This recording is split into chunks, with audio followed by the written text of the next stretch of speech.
Hello, and welcome to another interview in the interview series, Creating a Life That Nourishes Body and Soul. Today, we have with us my friend, Terri Rahman.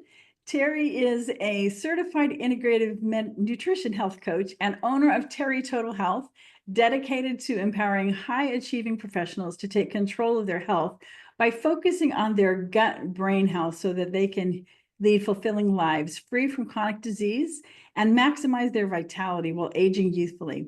She goes beyond dietary recommendations, showing clients that good health encompasses more than just food and body size.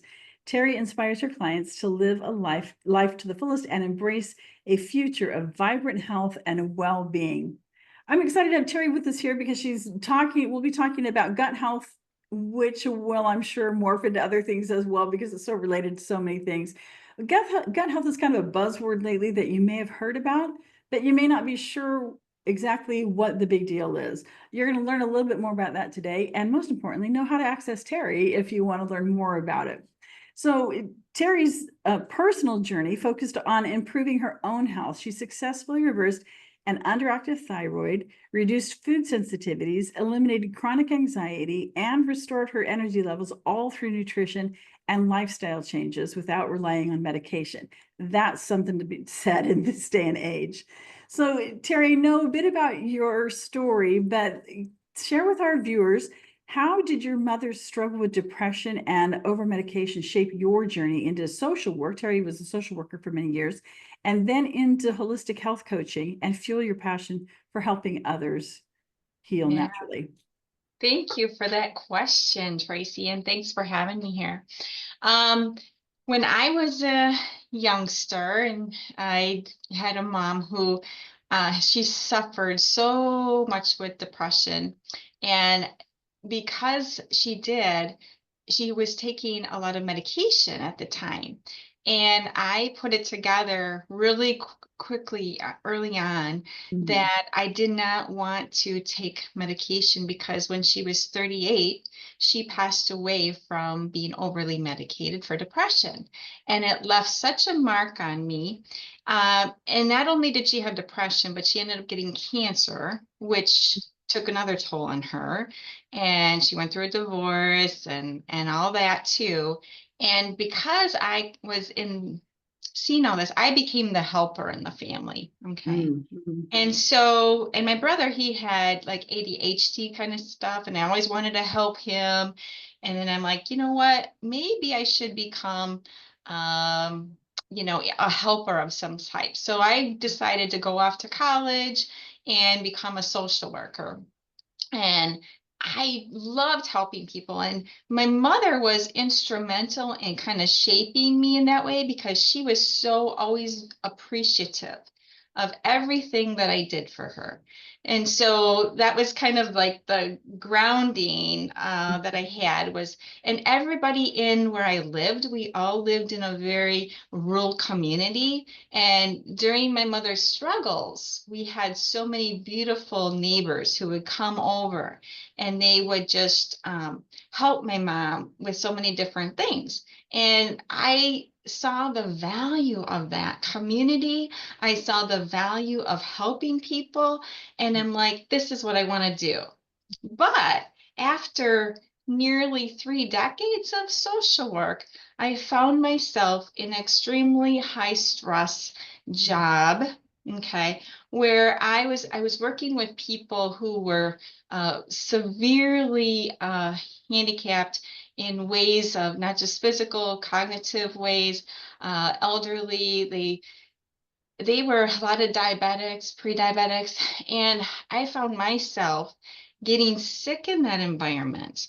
I myself started having like anaphylactic like reactions. And I was like, where is this coming from? So, of course, I went to the doctor, and what she said was, because you have underactive thyroid, the treatment for that is to go on medication.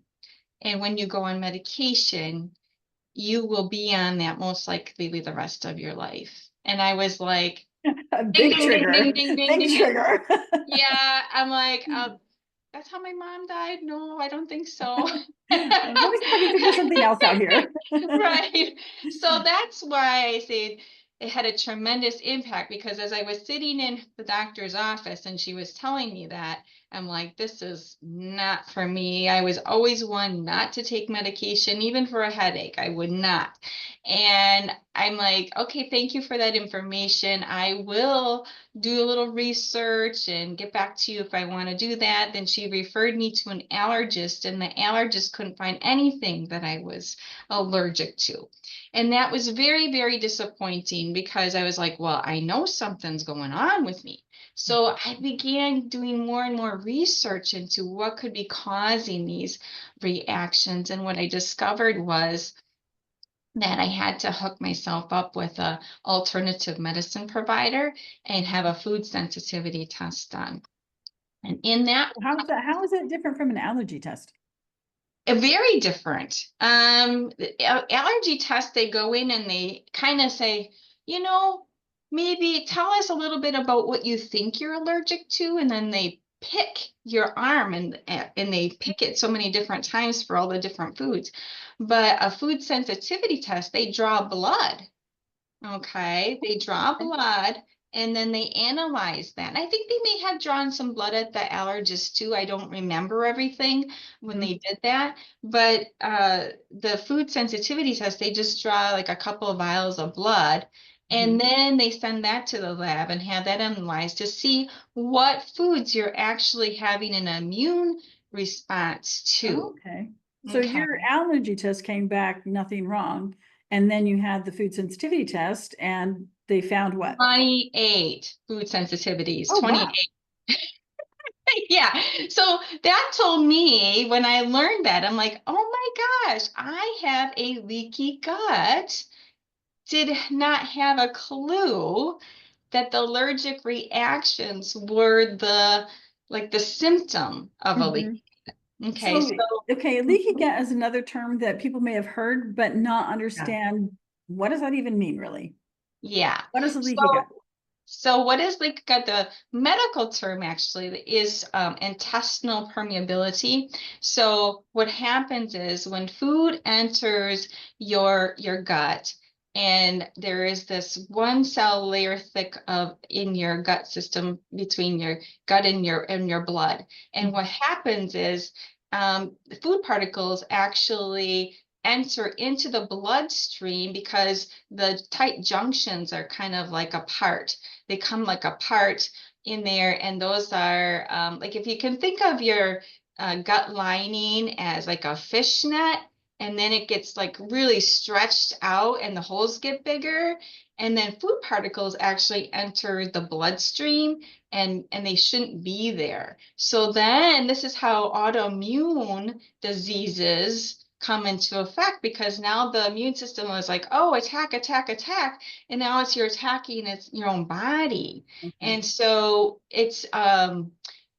yeah, so that's happening when you have a leaky gut. So the most thing that I was surprised at was that all the foods on my list were healthy foods. And mind you, I had already given up sugar. I had already given up all grains, and I was still having these reactions. And so I was like, you can have immune responses to real foods like almonds and eggs and cashews and watermelon and cantaloupe and That's blackberries. the good stuff. That's the Right. good stuff. And coconut. Oh my God. And casein.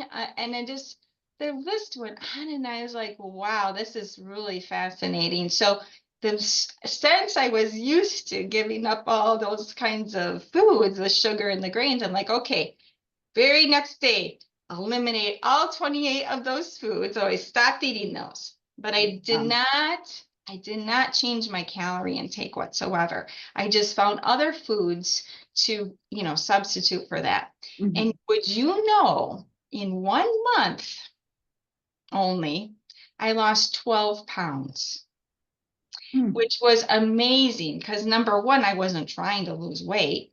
I was just trying to heal my gut. Mhm. And I made the connection that I need to heal my gut in order to get rid of the anaphylactic like reactions that Mm. I was having, because I didn't want to take Benadryl for those. So then my husband, he did the same kind of thing. He had his food sensitivities tested and he had only 18. I was like, how come he only had 18 and I eat a lot healthier? And then in the 1 month's time, he lost 20 pounds of weight. Mm. Men always tend to lose more easily than women anyway. But Yeah. it really got me thinking, like, wow, it's so fascinating how the gut works, and I need to really focus in on how to heal myself fully to really stop the all these other symptoms, right? So it really led me to like do a lot of research in this area with leaky gut. And 90% of the population has a form of leaky gut. And But it's that's something that can be awesome. reversed. Yeah, Okay. absolutely. Okay. So Because it's you not can a, you've heal. got this, deal with it. No, it's Okay. not.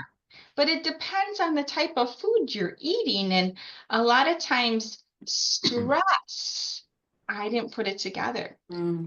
I held my stress so close in my gut. You know, when they talk about, like swallowing your emotions?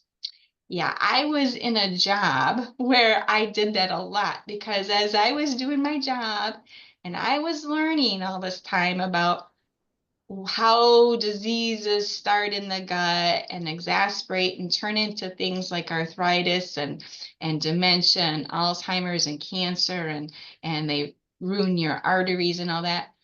I was just like, oh my God, I cannot be part of this system anymore. So I was like swallowing a lot of how I was feeling inside just to do my job. I'm like, I no longer aligned here. So Mm. it really opened my eyes to, you know what? I think I need to switch gears after almost, 3 decades in social work. I gotta find something different to do. So then I just started looking, what else should I do? And I came upon health coaching. And so I got my certification in health coaching. And then after that, I still, even though I was wonderful at knowing a lot of things that help to heal the body, I was still 100% good. And I kind of waited to start my business because I still didn't have the energy that I needed to run a business. So So wait a minute, you're saying that well-being is about more than just food? yes, What? it is Eating so right, eating all the healthy way is not the only part of having a nourishing body and soul, no, huh? Okay. not. It's so not. So when that was probably the biggest wake up call because Mhm. I, was one of those people who I thought did perceive life in a very positive view, and I thought I was doing okay. But when I look back on it, I was doing the exact same thing that my mother did, which was Mm. to swallow her emotions and not share always what's really going on.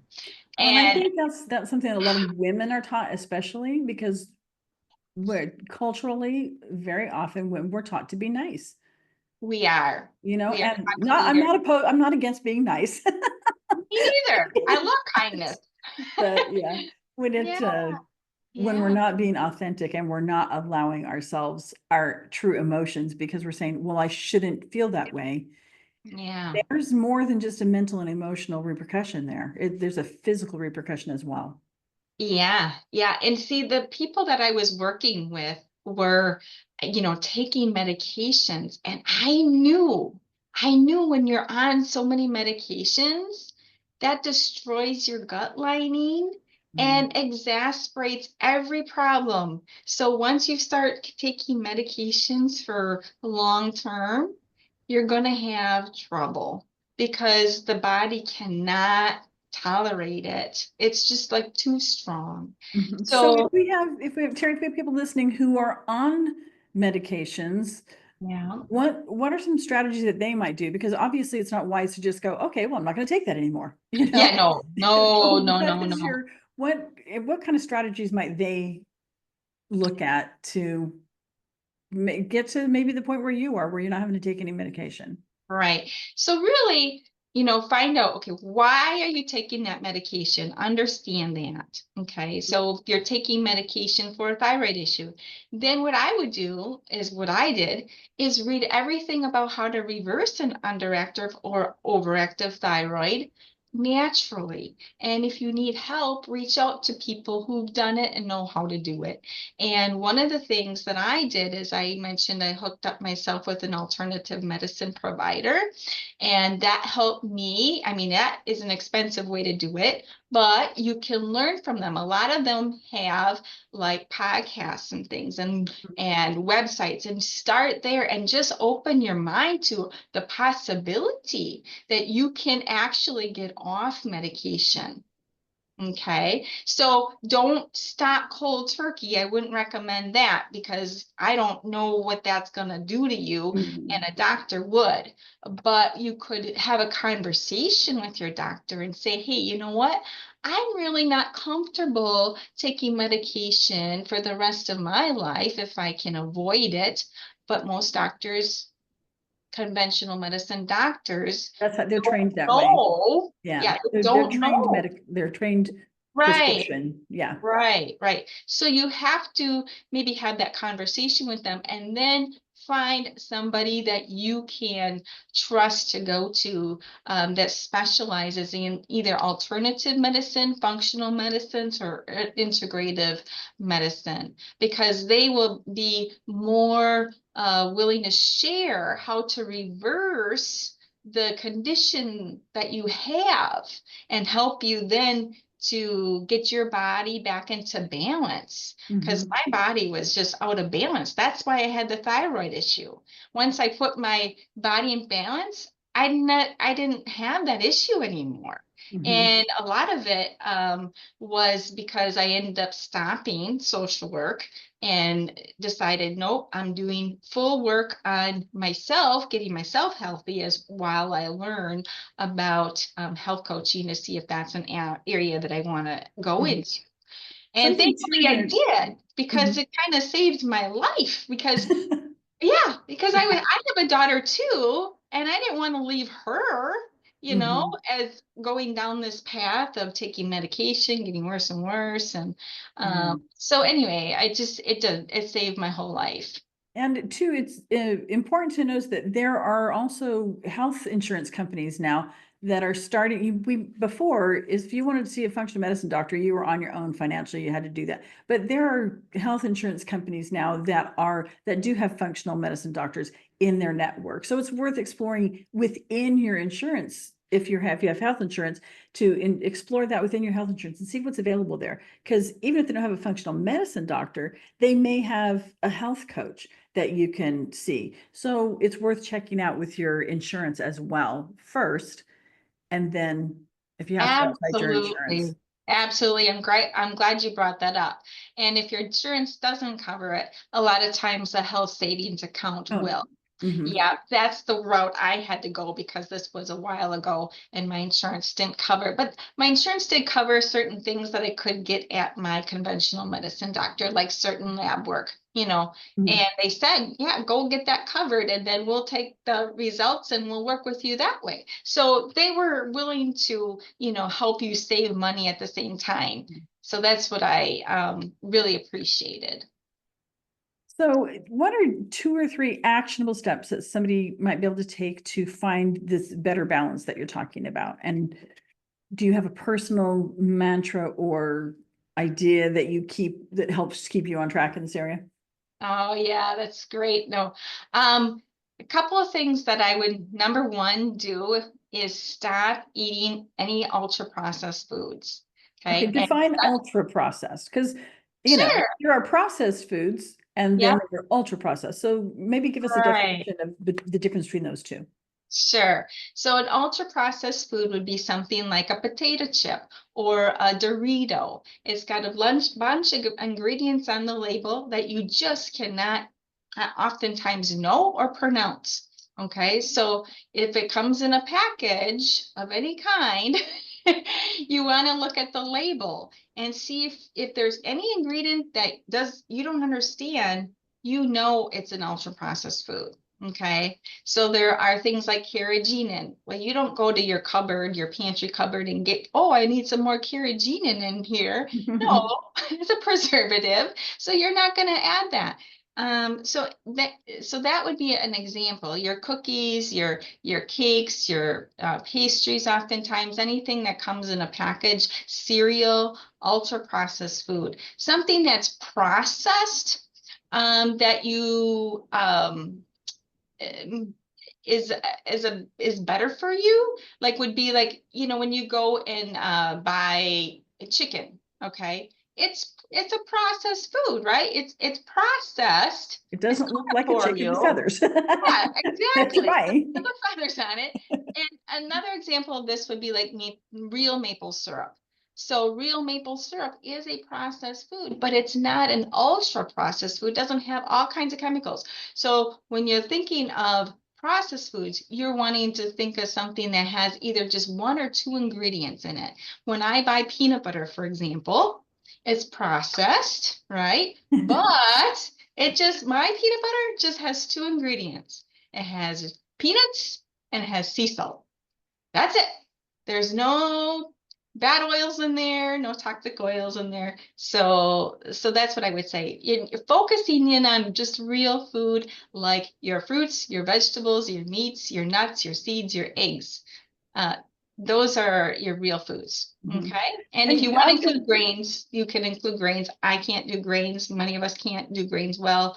And that I learned even through like an epigenetics test to mhm, verify, like, hey, yeah, you got to stay away from grains because it does not work with your DNA. mhm.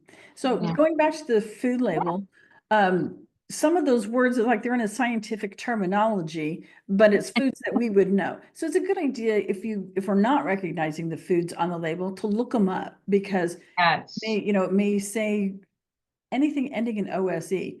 And it's like, okay, that's a sugar, but is it just a sugar or is it an ultra processed thing? And so we can look up those words, Google, Chat GPT, all kinds of AI things that we can access. We can find out what they are and just go, oh, okay, that's just a different word for something that I know what it is, but I just didn't recognize that word. So we can just do our homework too. Yeah, for sure. Yep, that's right. In fact, I just wrote a list for my clients on Oh. 262 names for sugar. 262. Yeah. So the food industry has gotten extremely clever because Yeah. they have caught on to the idea that people are trying to avoid as much sugar. But when it says organic cane sugar, that somehow is different. Not. It's it's still it's still a sugar, and sugar I think is the thing that a lot of people don't realize, but it acts the same way as alcohol in the liver. Everything that is sugar is processed through the liver, just the same as alcohol. So it's really important for people to understand that because I remember one of my dear cousins, her husband started getting healthy. He stopped drinking and he switched his addiction to sugar.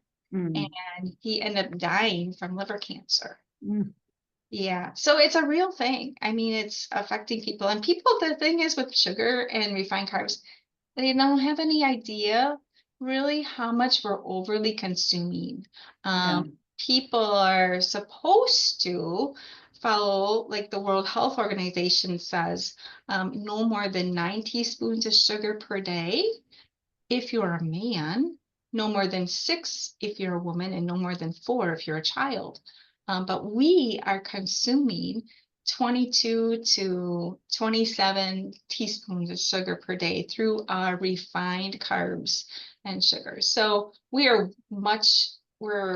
as a Over whole, sugared. we're overly Yeah, we're overly taxing the liver, and there's a thing called fatty liver disease, and we're seeing kids even as young as 5 now.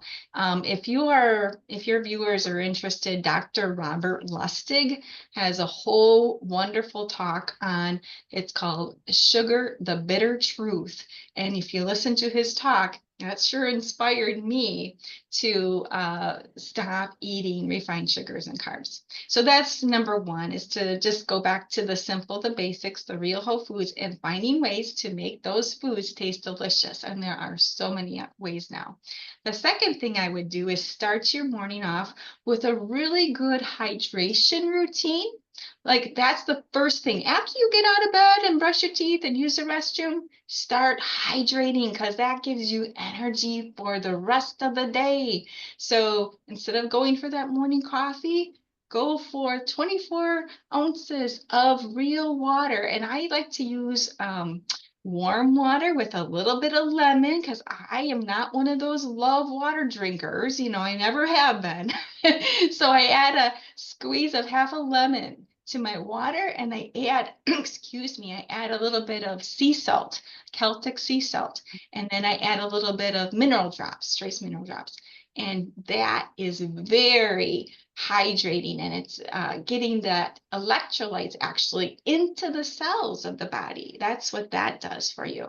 So you just have a lot more energy right off the bat. And then the third thing I would do is to breathe. That would be the number one thing, to remember to breathe. Because if you're stressed out a lot, you're going to get that.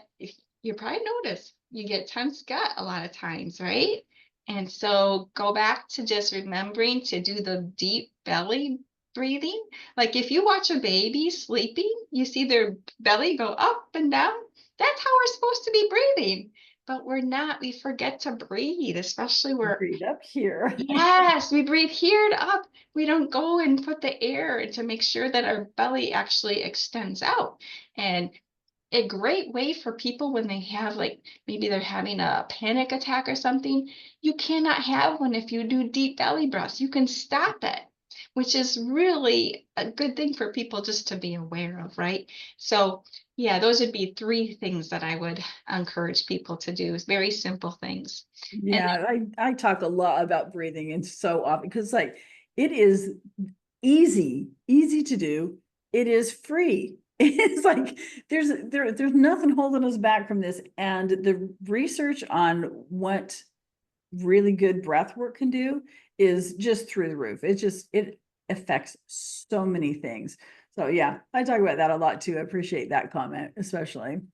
oh yes, for sure. And then my daily mantra. Let's see, what do I have? I have a couple of them. Number one, I love this one, and it's by Gandhi. Be the change you wish to see in the world. Because we don't have control over anybody except for ourselves, right?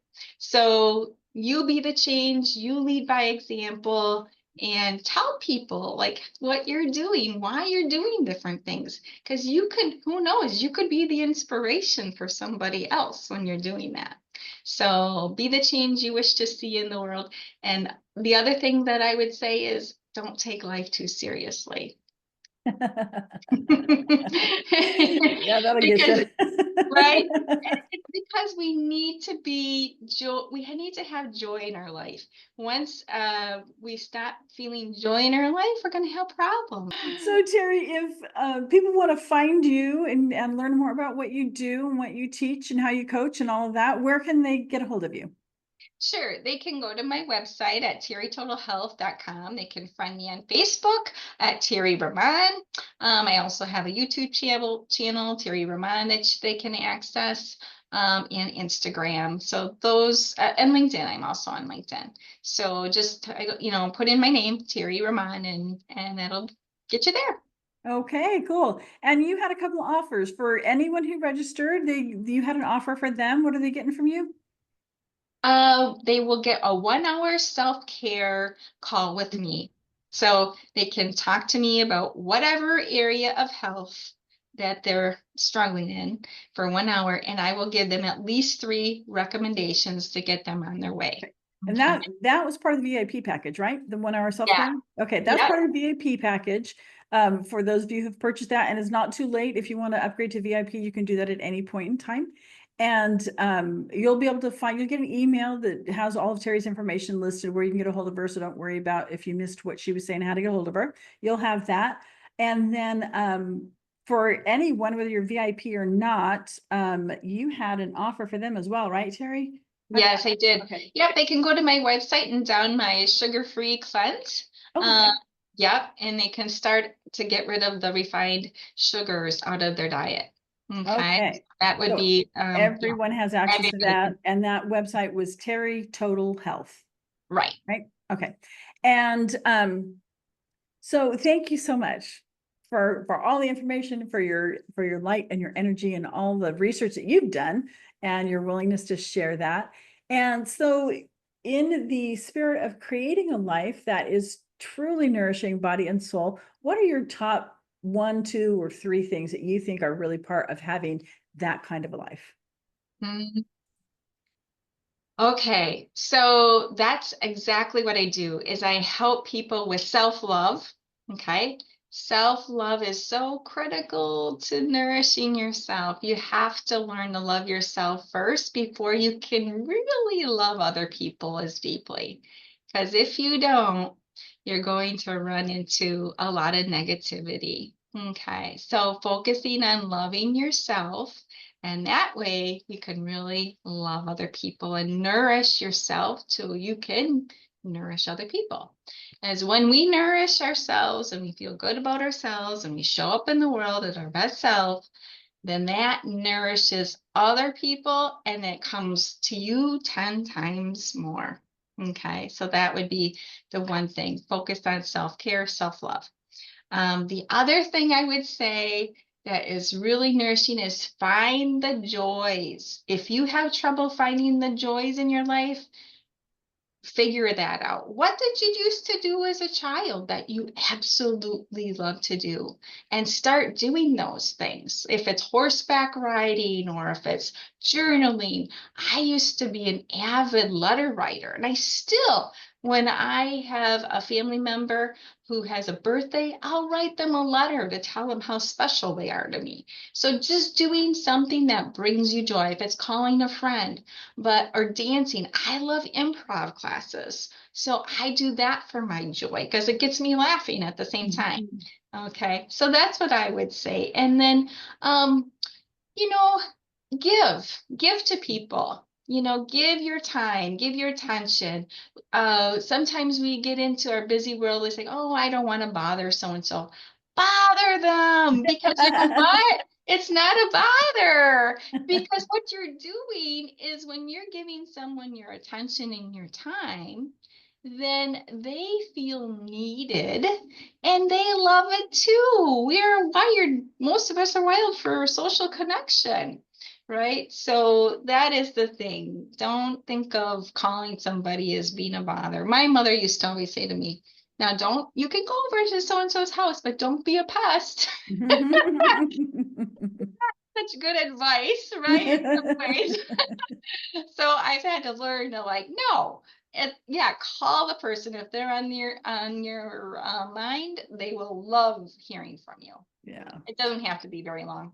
Well, thank you so much, Terri. I appreciate you. And for those listening, I hope that this has been another little piece that you can take, a little treasure that you can add to your way that you can consider creating a life for yourself that truly nourishes your body and soul.